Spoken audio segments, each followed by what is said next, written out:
प्रश्न संख्या 1, कितनी ऊंचाई पर जाने से तापमान 1 डिग्री सेल्सियस की कमी होती है? सही जवाब होगा 165 मीटर। गवर्नमेंट जॉब के लिए वन लाइनर क्वेश्चन। आपका हार्दिक स्वागत है, चैनल सब्सक्राइब कर लीजिए।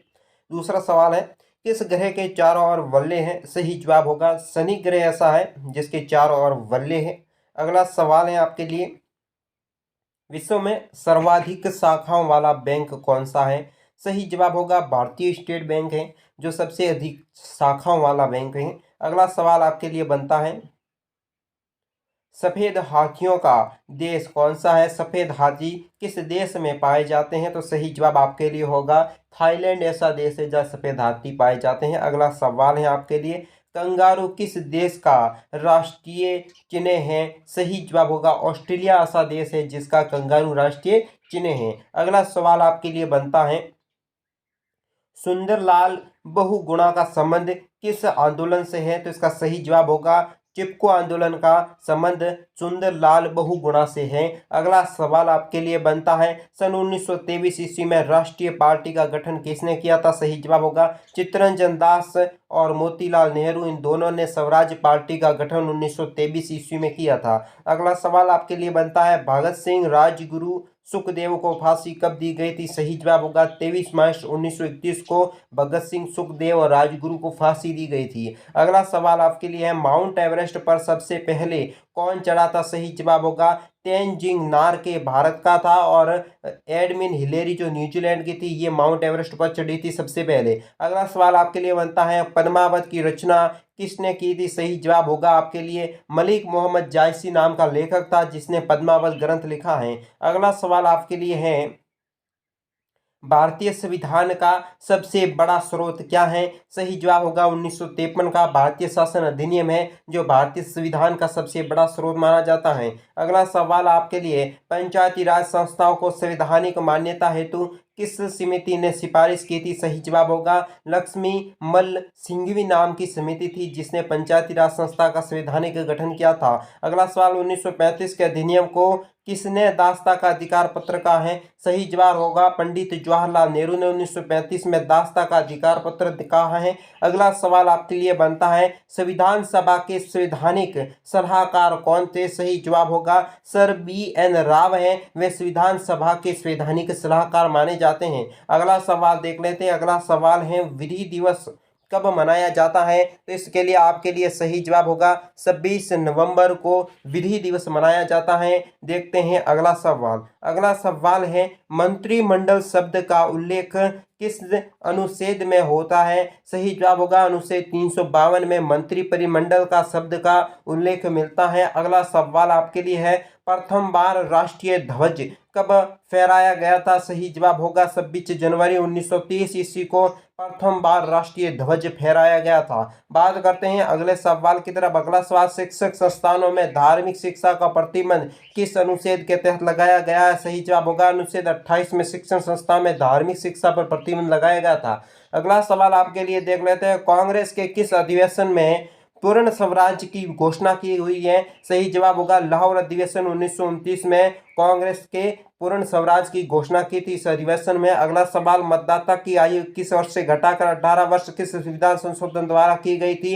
इसलिए सही जवाब होगा 61वां संविधान संशोधन 1990 में 21 वर्ष से घटाकर 18 वर्ष मतदान की आयु थी। अगला सवाल क्या है, डॉक्टर भीमराव अम्बेडकर किस प्रदेश में संविधान सभा के सदस्य चुने गए थे? मुंबई क्षेत्र सही जवाब होगा मुंबई क्षेत्र से भीमराव अम्बेडकर चुने गए थे। अगला सवाल है, राष्ट्रीय ध्वज की डिजाइन किसने तैयार की थी? सही जवाब होगा पिंगली वेंक्यू जो है जिन्होंने राष्ट्रीय ध्वज की डिजाइन तैयार की है। अगला सवाल आपके लिए बनता है, आधुनिक भारत का मनु किसे कहा जाता है? सही जवाब होगा डॉक्टर भीमराव अम्बेडकर को आधुनिक भारत का मनु कहते हैं। अगला सवाल बनता है आपके लिए, दोनों सदनों की संयुक्त बैठक को बुला सकता है कौन? बुला सकता है? सही जवाब होगा राष्ट्रपति है जो लोकसभा राज्यसभा दोनों की बैठक एक साथ बुला सकता है। अगला सवाल आपके लिए बनता है, शोषण के विरुद्ध अधिकार किस अनुच्छेद के अंतर्गत आता है? सही जवाब होगा अनुच्छेद 23 और 24 में शोषण के विरुद्ध अधिकार है हमारे संविधान देश के संविधान में है। अगला सवाल है मौलिक अधिकार किस देश के संविधान से लिया गया है? सही जवाब होगा अमेरिका देश के संविधान से मौलिक अधिकार लिए गए हैं। अगला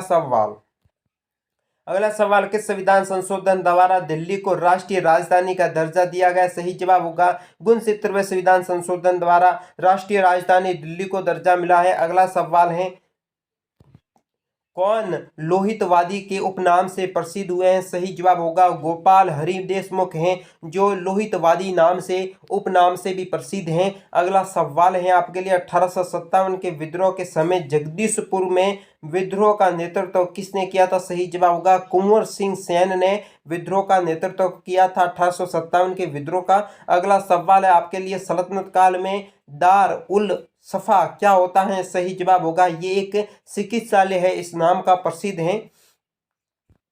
अगला सवाल आपके लिए है दीवान ए अमीर कोही नामक विभाग जो कृषि से संबंधित था किसने स्थापित किया? सही जवाब मोहम्मद बिन तुगलक ने यह स्थापित किया है। अगला सवाल है अकबर ने सर्वप्रथम दक्षिण भारत के किस राज्य पर आक्रमण किया था? सही जवाब होगा अहमदनगर है, इस पर सर्वप्रथम आक्रमण किया था। अगला सवाल पानीपत के तृतीय युद्ध के समय पेशवा कौन था? सही जवाब होगा बालाजी बाजीराव है जो पानीपत के तीसरे युद्ध में पेशवा थे। अगला सवाल विक्रमशिला महाविहार की स्थापना किस वंश के शासकों द्वारा करवाई गई थी? सही जवाब होगा पाल वंश के शासकों द्वारा करवाई गई थी। अगला सवाल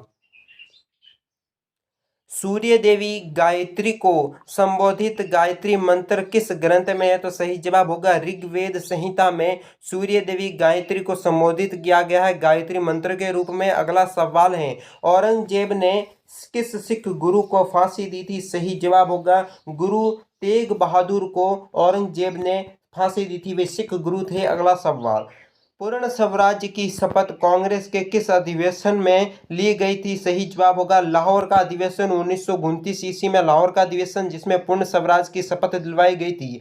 अगला सवाल किस वायसराय की अंडमान यात्रा के दौरान एक कैदी द्वारा हत्या कर दी गई थी? सही जवाब होगा लॉर्ड मेयो था जिन्होंने अंडमान की यात्रा की थी जब एक कैदी ने उनकी हत्या कर दी थी। अगला सवाल है भारतीय प्रेस के मुक्तिदाता किनको कहा जाता है? सही जवाब होगा सर चार्ल्स मेटकॉफ और लॉर्ड मैकॉल को है।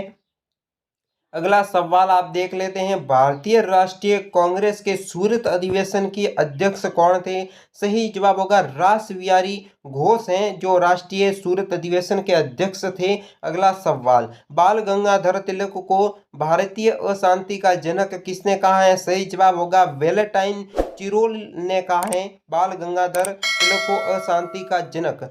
अगला सवाल है मदर टेरेसा का जन्म कहाँ हुआ था? सही जवाब होगा आपके लिए अल्बानिया में मदर टेरेसा का जन्म हुआ है।